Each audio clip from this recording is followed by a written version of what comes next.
En fait, vous êtes celui par qui tout passe. C'est-à-dire que les demandes, elles seront formulées à vous, l'ambassadeur, vous les transmettez à Paris et ensuite c'est à nouveau par vous que ça passe quand l'aide, arrive. Cette semaine encore, juste avant de repartir, vous avez, rencontré mercredi, Viktor Liasko, qui est le ministre de la Santé ukrainien, pour qu'il vous dise à vous les besoins qu'ils ont en matière d'aide humanitaire et notamment la question des médicaments, de l'aide en matière de santé. Qu'est-ce qu'il vous a dit? De quoi il a besoin et qu'est-ce qu'on va apporter? Eh ben, c'est le gros avantage d'être resté sur place, c'est qu'on a ce contact régulier. Je vois les ministres très, très régulièrement et ils nous fixent précisément leurs besoins. Et par exemple, le ministre de la Santé, il m'a indiqué qu'aujourd'hui, les médicaments, ils avaient à peu près ce dont ils avaient besoin, mais ils avaient besoin d'équipements chirurgicaux pour ouvrir des salles d'opération. Donc j'ai immédiatement transmis à Paris et on va constituer un colisage de ce type de matériel. Et dans tous les secteurs, nous cherchons à nous adapter au plus près de leurs demandes. En fait, plutôt que d'apporter une aide spontanée, vous êtes celui par qui les demandes passent. Oui, C'est-à-dire qu'ils vous disent, voilà, nous, on a vraiment besoin précisément de ça absolument. et en telle quantité.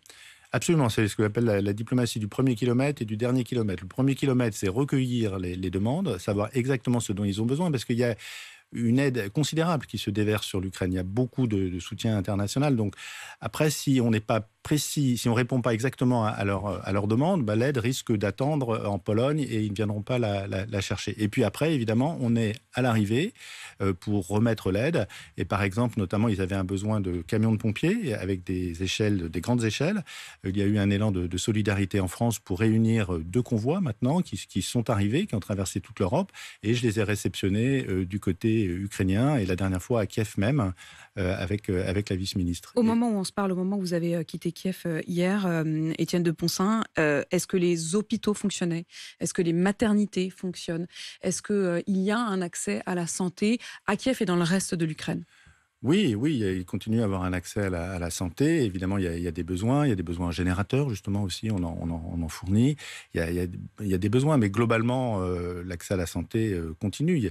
C'est assez étonnant. D'ailleurs, l'électricité a toujours fonctionné. Les trains, comme je l'indiquais, ont continué à fonctionner. Les hôpitaux continuent à fonctionner. Les maternités continuent à fonctionner, etc. L'administration fonctionne.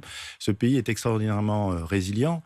Il y a eu un élan incroyable de levée en masse pour lutter contre l'agression russe et le pays fonctionne.